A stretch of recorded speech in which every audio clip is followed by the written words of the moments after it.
Hello guys, இன்னைக்கு நம்ம எங்க இருக்கோம்னா நம்ம தோட்டத்துல காட்டு சீத்தாப்பழி செடி நம்ம சாப்பிட்டு போட்டிருந்தோம். அது பாத்தீங்கன்னா ஒரு 4 கன்று உருவாயிருக்கு முளைஞ்சி. நம்ம இது புடியும் போயிட்டு வேற இடத்துல நட போறோம். எடையே இன்னும் நிறைய பழம் காய்க்கும். இதோட பழம் நல்லா இவ்வளவு பெருசு இருக்கும். நான் உங்களுக்கு லாஸ்ட்ல வீடியோல காமிக்கிறேன் பழத்தை சைஸ்.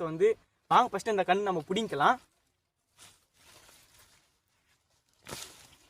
நம்ம எப்படியே கண்ணு அழகா பிடிங்கிட்டோம். இது எத்தும் போய் நம்ம வேற இடத்துல நடுற வீடியோ வாங்க பார்க்கலாம். கைஸ், நம்ம அந்த கண்ணு இங்க தான் நட போறோம். வாங்க நோண்டலாம்.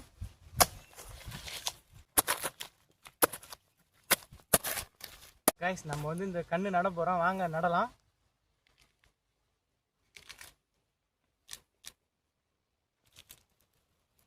கைஸ், நம்ம கண்ணு நட்டு முச்சாச்சு. இப்போ நம்ம தண்ணி தான் ஊற்ற போறோம் செடிக்கு. வாங்க ஊற்றலாம். கைஸ், இந்த மாதிரி வீடியோ உங்களுக்கு பிடிக்குன்னா நம்ம சேனலை சப்ஸ்கிரைப் பண்ணி சப்போர்ட் பண்ணுங்க கைஸ்.